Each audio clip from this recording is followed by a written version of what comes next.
Saudara Ketua maupun anggota DPR MPR telah dilantik dan langsung bertugas. Selain pembentukan produk legislasi yang juga disorot adalah penambahan komisi di periode baru DPR ini.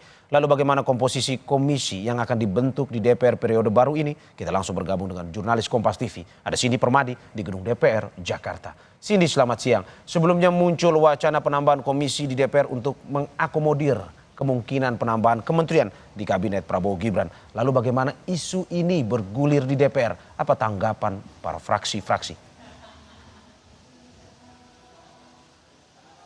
Ya Mario, kalau dari fraksi PDI Perjuangan dan Partai Amanat Nasional atau PAN disampaikan kalau akan ada penambahan fraksi dari sebelumnya di periode 2019-2024 yang ditetapkan ada 11 komisi, maka kabarnya di DPR RI periode 2024-2029 akan ditambah menjadi 13 fraksi.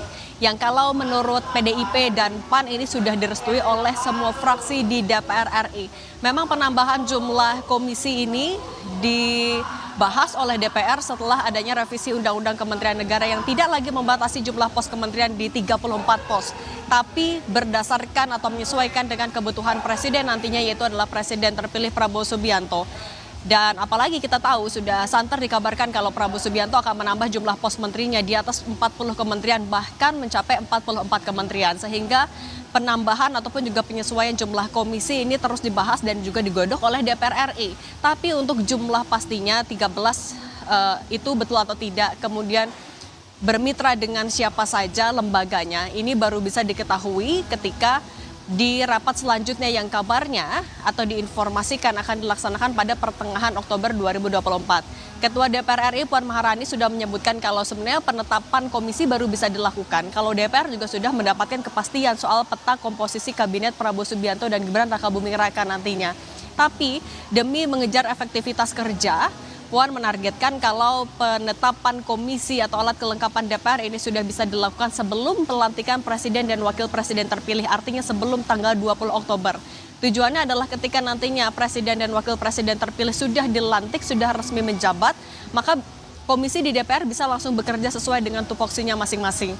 Nah, kenapa penyesuaian jumlah komisi ini juga harus dilakukan? Karena kalau menurut mantan wakil ketua DPR RI yang juga adalah Sekjen Partai Golkar Lodwig Paulus sebelumnya sudah menyebutkan kalau perlu adanya pembagian tugas yang merata kepada masing-masing komisi. Jangan sampai ada komisi yang bebannya terlalu berat, tapi ada juga komisi yang pekerjaannya terlalu ringan. Ini menyebabkan kenapa pembahasan terus dilakukan. Dan Puan juga sebenarnya sudah menyebutkan setelah adanya revisi Undang-Undang Kementerian Negara, wartawan terus mengejar bagaimana update-nya, bagaimana kepastiannya. Tapi yang disampaikan oleh Puan adalah DPR mau bekerja secara hati-hati dalam menggodok jumlah komisi yang nantinya akan bertugas selama 5 tahun ke depan. Mario. Ya, Cindy, jika penambahan komisi benar-benar terjadi pada akhirnya, bagaimana nanti prosedurnya di DPR?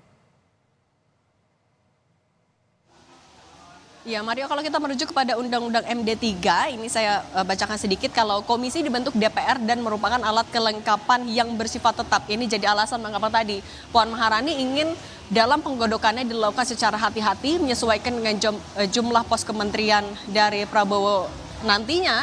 Apalagi Gerindra juga bilang rencananya akan difinalisasi untuk jumlah kementerian sebelum juga masa pelantikan di 20 Oktober 2024. Nah nantinya Mario, komisi ditetapkan pada permulaan masa keanggotaan DPR dan permulaan tahun sidang. Jumlah anggota ditetapkan dalam rapat paripurna berdasarkan pertimbangan dan pemerataan jumlah anggota tiap fraksi. Karena kita tahu seluruh anggota DPR RI harus tergabung dalam atau menjadi anggota komisi kecuali pimpinan DPR dan pimpinan MPR. Kemudian nantinya setelah dibentuk komisi akan ada pemilihan pimpinan yang dilakukan secara kolektif kolegial. Artinya menurut atau berdasarkan musyawarah mufakat, dan kalau tidak tercapai keputusannya maka akan dilakukan berdasarkan suara terbanyak. Nantinya untuk jumlah ruang lingkup mitra kerja dari komisi termasuk pimpinannya akan ditetapkan berdasarkan keputusan DPR. Nah, apa yang kemudian dilakukan oleh DPR saat ini sebelum komisi ditetapkan oleh DPR yang informasinya sebelum tanggal 20. Kalau Puan Maharani memastikan kalau anggota DPR RI tidak akan kosong agendanya selama beberapa hari ke depan karena akan ada konsolidasi internal fraksi maupun juga antar fraksi partai politik di DPR RI. Karena ada 47% anggota baru yang tergabung dalam DPR periode 2024-2029 sehingga dipastikan akan ada sosialisasi bagaimana anggota DPR baru ini yang mencapai hampir setengah dari jumlah anggota DPR yang sudah dilantik kemarin bisa mengejar tugas mereka. Ketika nanti sudah ada pembagian komisi, bagaimana mereka bisa mengejar isu-isu yang harus dilakukan secara cepat, bagaimana membuat kebijakan secara cepat agar mereka bisa maraton dan bisa mempertanggungjawabkan hak-hak yang mereka terima dengan melakukan kewajiban mereka secara optimal. Itu yang dipastikan oleh Puan Maharani dilakukan oleh anggota DPR RI yang baru saja dilantik hingga nanti ada pembagian komisi pada pertengahan Oktober 2024, Mario. Ya, kita ikuti terus informasi utak-atik jumlah komisi di DPR. Terima kasih Cindy atas laporannya. Selamat bertugas kembali.